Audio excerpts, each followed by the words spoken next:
ఊరికో revenue officer, కొత్త ROR draft చట్టం 2024 రెడీ. ఈ అసెంబ్లీ సమావేశాల్లో ఆమోదించడానికి రెడీ అవుతున్నారు. పాత విఆర్ఓలకు కొత్త జాబ్ చార్ట్, 18 రకాలకు పైగా డ్యూటీలు, 12,000కు పైగా రెవెన్యూ అధికారుల నియామకానికి కసరత్తు. అంటే ప్రతి గ్రామానికి ఒక రెవెన్యూ ఆఫీసర్ ఉంటాడు. ఇప్పుడు కేసీఆర్ ఏం చేసిందంటే విఆర్ఏలని విఆర్ఓలని పూర్తిగా ఆ వ్యవస్థను రద్దు చేసిండు. కారణం ఏంటి? దేనికోసం? ఆ గ్రామాల్లో మండలాల్లో ఉన్న ఆ ప్రభుత్వం భూములని కబ్జా పెట్టడానికి. బేసిక్ ఒక రెవెన్యూ ఆఫీసర్ ఉంటే ఆ రెవెన్యూ ఆఫీసర్ దగ్గరికి ప్రజలు వెళ్తారు. ఇగో పలానా భూమి పలానా సంగతి ఇది ఏంది అంటే ఆయన చెప్తాడు. ఈ రెవెన్యూ వ్యవస్థను మొత్తం తీసి డైరెక్ట్ కలెక్టర్ దగ్గరికి పోవాలి. డైరెక్ట్. ఇప్పుడు మొన్న లగచర్లలో ఇష్యూ జరిగింది. ఆడో రెవెన్యూ ఆఫీసర్ ఉంటే ఆయన ఏది వాస్తవం ఏది అవాస్తవం అని వాళ్ళకి చెప్తాడు. వాళ్ళకు క్లారిటీ వస్తుంది రైతులకి. ఇగో ఇది కాదయా ఇది అని చెప్తాడు. డైరెక్ట్ కలెక్టర్ దగ్గరికి పోవాలా. కలెక్టర్ ఏడగలుస్తాడు నీకు? కలెక్టర్ ఏడగలుస్తాడు నీకు? కలిసే అవకాశం లేదు. సో అట్లా ప్రజలు వాళ్ళ భూమిని వదులుకోవాలి, పేద ప్రజల చేతిలో భూములు ఉండకూడదు అన్న ఉద్దేశంతో కేసీఆర్ ఆ వ్యవస్థను రద్దు చేసిండు. వీళ్ళు గ్రామానికి ఒక రెవెన్యూ ఆఫీసర్ని పెట్టడానికి ఒక ప్రయత్నం చేస్తున్నారు. ఇది స్వాగతించాల్సిందే. అదే సమయంలో ఈ రెవెన్యూ ఆఫీసర్లు కరప్షన్ చేయకుండా ఉండడానికి, ప్రజలను ఇబ్బందులు పెట్టకుండా ఉండడానికి ఒక ప్రత్యేకమైన టాస్క్ ఫోర్స్ వ్యవస్థను కూడా ఏర్పాటు చేయాలి.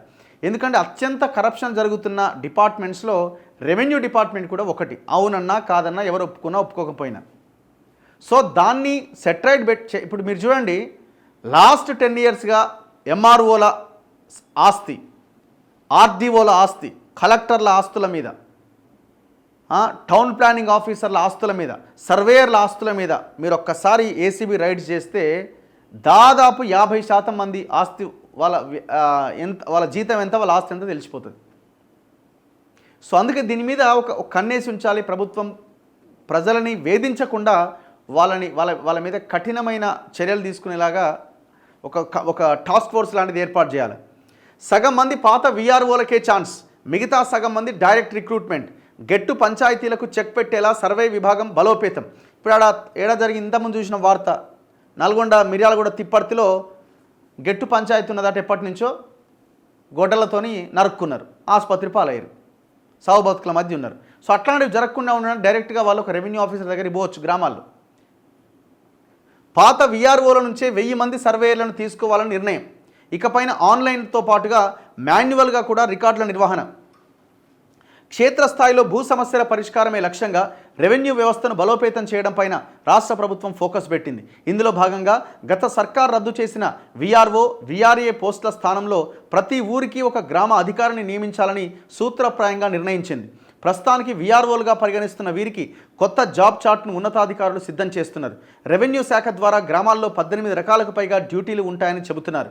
ఈ రెవెన్యూ అధికారులకు తోడు గ్రామాల్లో గెట్టు పంచాయతీలను తీర్చేందుకు పెద్ద సంఖ్యలో సర్వేయర్లను నియమించాలని ప్రభుత్వం నిర్ణయించింది.